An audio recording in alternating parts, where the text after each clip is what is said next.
Hello बच्चों, मेरा नाम है तेजस दीक्षित। इलेक्ट्रिसिटी पार्ट 2 का वीडियो आज आपके लिए लेकर के आए हैं। तो हमको पढ़ना है heating effects of electric current. देखो, heating effects of electric current का मतलब है कि मान लो कोई एक वायर है, ये कोई एक वायर है और इस वायर से इलेक्ट्रिक करंट पास हो रहा है। जब इलेक्ट्रिक करंट कुछ टाइम तक पास होता है तो क्या होगा कि इसमें हीट डेवलप हो जाएगी, यानी कि हीट जो है वो जनरेट हो जाएगी। हीट जो है वो जनरेट हो जाती है। तो जब किसी भी कंडक्टर में इलेक्ट्रिक करंट के पास होने की वजह से हीट जनरेट हो तो उसको हम कहते हैं heating effects of electric current. अब यहाँ बात आती है कि ऐसा क्यों होता है, रीज़न क्या है इसके पीछे, यानी कि ये जो हीट है ये क्यों जनरेट हो रही है इस कंडक्टर में। ये जो कंडक्टर है इसमें हीट जनरेट क्यों हो रही है, ये क्वेश्चन है। तो देखो, रीज़न की बात करें तो जब किसी कंडक्टर से इलेक्ट्रॉन्स फ्लो होते हैं, यानी कि किसी कंडक्टर से मान लो इलेक्ट्रिक करंट पास हो रहा है, तो बैटरी द्वारा उस कंडक्टर पर वर्क डन होता है। क्या याद रखना है, बैटरी द्वारा उस कंडक्टर पर वर्क डन होता है और यही वर्क डन हीट के फॉर्म में यानी कि यही वर्क डन कन्वर्ट हो जाता है हीट में। ये हीट का एक और रीज़न आपको बताते हैं। तो जब इलेक्ट्रॉन्स फ्लो करते हैं तो ये एक दूसरे से टकराते भी हैं और जब ये एक दूसरे से टकराते हैं तो इससे थर्मल एनर्जी लिबरेट होती है। तो इलेक्ट्रॉन्स के आपस में टकराने की वजह से थर्मल एनर्जी रिलीज होती है, जो कि हीट एनर्जी की फॉर्म में आपको देखने को मिलती है। अब बात करते हैं कि ये जो वर्क डन हीट एनर्जी के रूप में था, इसका एक्सप्रेशन लेकर के आते हैं। ठीक, आप जानते हो कि इलेक्ट्रिक पोटेंशियल V ये किसके बराबर होता है ये होता है वर्क डन अपॉन चार्ज। ये आपने पढ़ा है। और एक एक्सप्रेशन आपने ये भी पढ़ा है कि जो इलेक्ट्रिक करंट है ये चार्ज पर यूनिट टाइम होता है। अगर यहाँ से मैं वर्क डन निकालूँ तो वर्क डन कितना हो जाएगा, वो हो जाएगा पोटेंशियल डिफरेंस इनटू चार्ज। और इधर से अगर मैं टाइम को लेकर के जाऊँ तो ये चार्ज की वैल्यू कितनी हो जाएगी, करंट इनटू टाइम। तो इसको मैं इक्वेशन 1 मान रहा हूँ, इसको मैं इक्वेशन 2 मान रहा हूँ। Now put the value of Q is equal to I T from equation 2। Equation 2 से आप ये वाली वैल्यू इसमें रखो तो हो जाएगा W is equal to V I T. एक ये फॉर्मूला हो गया। अब आपने क्या किया, फ्रॉम ओम्स लॉ आपने पढ़ा है। क्या होता है भाई ओम्स लॉ होता है V is equal to I R. आपने V is equal to I R को इसमें पुट किया तो क्या आएगा, I R into I T, यानी कि ये हो गया आई स्क्वायर आर टी, क्या, वर्क डन। और यही वर्क डन जो है ये कन्वर्ट होता है किस में, हीट में। तो हीट का जो फॉर्मूला है आपके पास वो क्या आया, हीट का जो फॉर्मूला है वो आया आई स्क्वायर आर टी, या फिर ये भी है देखो वी आई टी, और या फिर आप V is equal to I R है ना, तो यहाँ से ज़रा I की वैल्यू निकालो तो ये होगी V बाई आर। इसको यहाँ रखो तो ये हो जाएगा V square upon R square into R T. अरे यही तो होगा, ये आर से आर यहाँ कैंसिल हो गया तो ये हो गया V square by R into T. तो ये सभी फॉर्मूलेज आगे निकल के किसके, ये सभी फॉर्मूले निकल करके आए हीट के। अब इसमें एक और कंसेप्ट है, उसको देखते हैं। अभी तक हमने देखा कि जो हीट एनर्जी है जो डिसिपेट हो रही है वो है आई स्क्वायर आर टी, या फिर वी आई टी, या फिर V square by R into T, यही तो है। अब अगर मैं इसकी एसआई यूनिट की बात करूं तो देखो एसआई यूनिट इसकी जूल रहेगी। क्यों? क्योंकि भाई है तो ये एनर्जी ही ना, और एनर्जी की ऐसा यूनिट तो जूल होती है।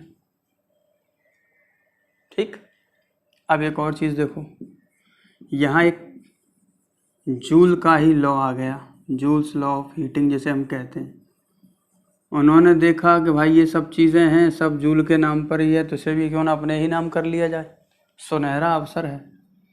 तो उन्होंने बोला कि भाई जो हीट है किसी भी कंडक्टर से जब करंट पास होगा तो जो हीट निकल रही है वो डायरेक्टली प्रोपोर्शनल होगी करंट के स्क्वायर के।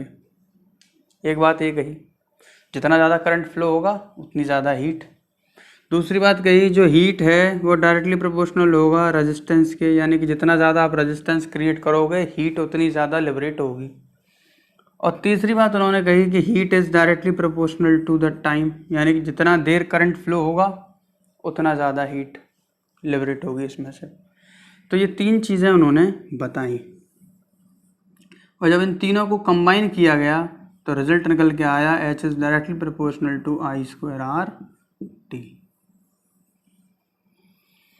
इसी को हम कहते हैं जूल्स लॉ ऑफ हीटिंग, यही है जूल्स लॉ ऑफ हीटिंग। ठीक, अब इसमें एक और चीज़ आती है जिसको हम कहते हैं इलेक्ट्रिक पावर। इलेक्ट्रिक पावर, और ये इलेक्ट्रिक पावर होता है, इलेक्ट्रिक पावर जो है ये होता है हीट डिसिपेटेड अपॉन टाइम। ठीक है, तो यहाँ से मैं इधर लिख देता हूँ इसको, तो ये हो जाएगा P is equal to H by T. तो H कितना था, I स्क्वायर आर टी, और यहाँ अपॉन टी है, तो टी से टी कैंसिल, कितना आ गया I स्क्वायर आर। ये P की वैल्यू आ गई I स्क्वायर आर।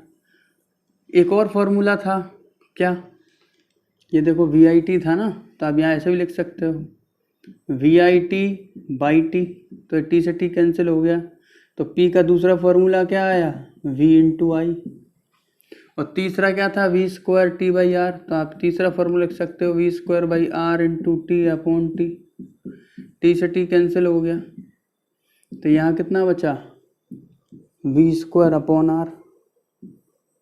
तो ये फॉर्मूले हो गए इलेक्ट्रिक पावर के, और इलेक्ट्रिक पावर की जो SI यूनिट होती है, SI यूनिट वो होती है वाट, जिसे हम कैपिटल W से लिखते हैं। तो इतनी चीज़ें जो है इनको आप नोट कर लीजिए। अब चलते हैं इस वीडियो का लास्ट टॉपिक। अब बात आती है commercial unit of electrical energy. Commercial unit of electrical energy, आपने देखा होगा कि जब भी आपके घर पर बिजली का बिल आता है तो वो यूनिट आप देखते हो उसमें कि कितना यूनिट बिजली का कंजम्पशन हुआ है, तो उस यूनिट का क्या मतलब है। तो आपका जो एक यूनिट है ये बराबर होता है 1 किलोवाट आवर के। 1 unit is equal to 1 kilowatt hour, है ना। अच्छा, 1 किलोवाट का मतलब क्या है, इसका मतलब है 1 इंटू 1000 वाट, और आवर 1 आवर का क्या मतलब है, तो 60 इंटू 60 सेकेंड्स। अगर आप इसको कंप्लीट करें तो ये कितना हो जाएगा, इट विल बिकम 6 6 36, 1 2 3 4 5, 1 2 3 4 5, ठीक है। और यहाँ वॉट सेकंड आप ऐसे लिखेंगे। अब इसको अगर आपको कन्वर्ट करना है तो ये क्या है, अब देखो इस वॉट सेकंड को मैं चेंज कर रहा हूँ, क्यों, क्योंकि ये जो यूनिट है देखो एक तरह से जो इलेक्ट्रिकल पावर होता है वो होता है work done upon time. Work done upon time, और ये वर्क डन जो है यही तो एनर्जी में कन्वर्ट हो रहा था, तो एनर्जी अपॉन टाइम। तो एनर्जी एक तरह से हो गया P इंटू टी।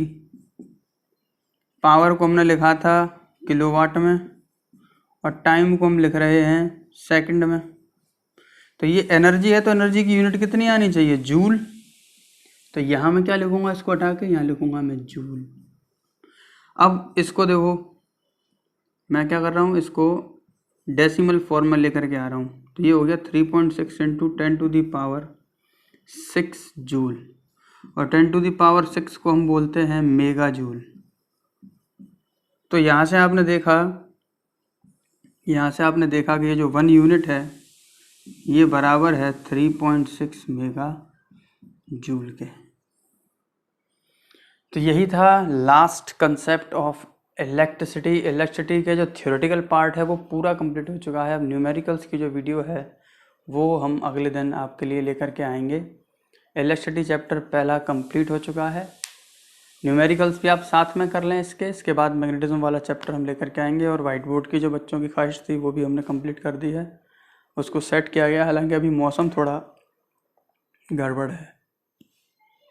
मिलते हैं नेक्स्ट वीडियो में, तब तक टेक केयर।